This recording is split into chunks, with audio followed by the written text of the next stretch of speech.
Guni-Guni TV.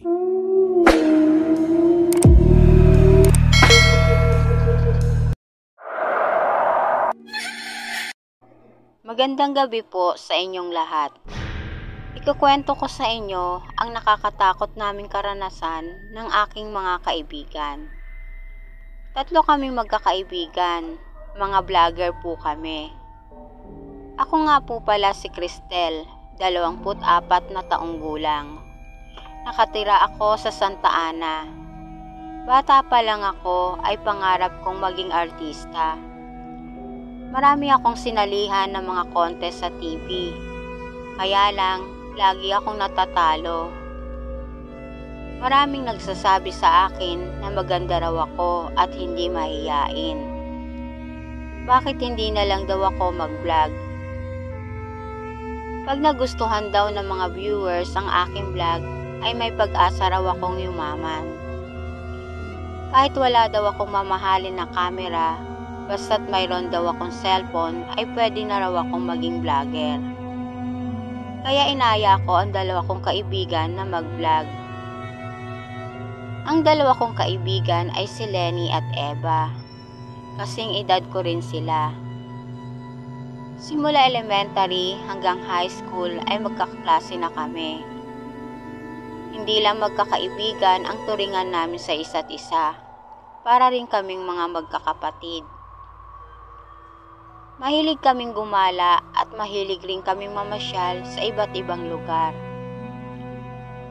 Kaya ang naisipan naming content ay tungkol sa mga magagandang lugar na aming pinupuntahan. Sa una ay walang nanonood ng aming vlog. Hindi nagtagal, nadagdagan ang aming mga subscriber. At ilang buwan lang ang lumipas ay sumahod na kami. Tuwang-tuwa kaming magkakaibigan, kaya lalo pa namin pinaganda ang aming channel. Marami na rin kaming napuntahan na magagandang lugar. Napagkasunduan namin magkakaibigan na probinsya naman ng Mindoro ang aming pupuntahan. Nabalitaan namin na may magandang talon daw doon. Napakaganda raw ng lugar na ito. Ang tawag daw sa lugar ay ang Mahiwagang Talon. Dinarayo raw ito ng mga turista at mga vlogger. Kaya nag-empake kami ng aming mga dadalhin. Sumakay kami ng bus papunta sa pier ng Batangas at pagkatapos ay sumakay naman kami ng barko papuntang Mindoro. Napakalayo ng biyahe. Pagbaba namin ng barko ay nagtanong-tanong kami kung anong sasakyan namin papunta sa Mahiwagang Talon. Sinabi ng napagtanungan namin na sasakay pa daw kami ng bus papunta sa Mahiwagang Talon. Kaya pala ito tinawag na Mahiwagang Talon dahil nakakagamot raw ito ng mga may sakit. Kaya marami raw ang dumadayo dito para maligo kahit na napakalayo. Pagbaba namin ng bus ay 1 oras pa pala ang lalakarin namin papuntang Talon.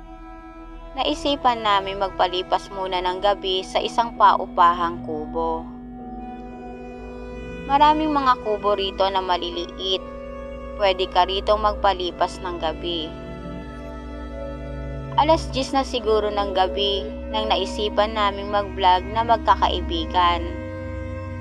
Habang nagbablog kami ay parang may napansin kaming nagdaan sa likuran namin. Hindi namin ito pinansin. Nagpatuloy pa rin kami sa aming pagbablog. Maya-maya lang, may nakita kaming isang lalaki na dumaan. Nakatalukbong ito. Nagulat kaming lahat at nagkatinginan kaming tatlo. Bigla kaming tumingin na tatlo sa likuran namin. Wala namang tao. Natakot kaming magkakaibigan, kaya tumigil muna kami sa pagbablog. Sinabi ni Eva na tignan raw namin yung ginawa naming video. Baka raw namamalikmata lang kami na may dumaan na lalaking nakatalukbong. Natakot kaming tignan ang video sa cellphone, kaya binura na lang ni Eva ang video.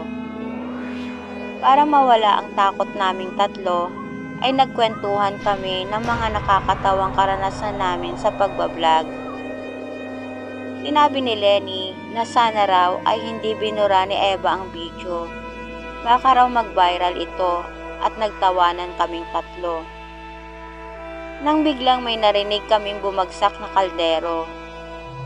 Nagulat kaming lahat at natahimik kaming tatlo. Maya-maya lang, nagpatay-sindi ang ilaw ng kubo at bigla na itong tuluyang namatay. Sa sobrang takot namin ay nagyakapan kaming tatlo. Kinuha ni Lenny ang cellphone niya at binukas ang ilaw nito. Pag-ilaw ng cellphone ay nakita namin ang isang lalaki na nakatayo at dala-dala niya ang kanyang ulo. Sigaw na kami ng sigaw. Gusto naming tumakbo, kaya lang parang walang lakas ang aming mga paa at parang napako ang mga ito sa sobrang takot. At ang buong katawan ko ay nanginginig. Papalapit ng papalapit ang lalaki sa amin. Inaabot nito ang ulo niyang pugot sa amin. At lalo kami nagsisigaw sa takot nang makita at marinig namin tatlo na ang ulo ng lalaki ay tumatawa ng malakas. Biglang bumukas ang ilaw. Maya-maya lang ay namatay uli ito. Kahit na takot ako, pinilit kong tumayo at tumakbo sa pinto. Bubuksan ko na sana ang pinto nang may biglang gumulong sa paanan ko. Para itong bola. Pagtingin ko, ang ulong pugot pala. Sa sobrang takot ko, nabukas ko ang pinto at agad akong tumakbo papalabas ng kubo. Kasunod ko na pala sa likod ko ang dalawa kong kaibigan. Nagpatuloy kami sa pagtakbo. Nang may nakita kaming pagulong-gulong na ulo na humarang sa harapan namin. Napaiyak na kami sa sobrang takot. Maya-maya lang, biglang lumitaw ang lalaki sa harapan namin. Kinuha niya ang kanyang ulo at ikinabit niya ito sa kanyang leeg. At tumalikod na ito palayo sa amin. Bigla na lang itong nawala sa dilim. Halos natulala kami ng gabi na yon. Nang mahimasmasan kaming tatlo, ay nagpunta kami sa isang kainan dun din sa lugar na yon. 24 oras ang kainan. Kaya nakiusap kami sa may-ari na dun muna kami magpalipas ng gabi. Hinintay muna naming magliwanag nang bumalik kami sa kubo. Nagpasama kami sa may-ari ng kubo para kunin ang aming mga gamit.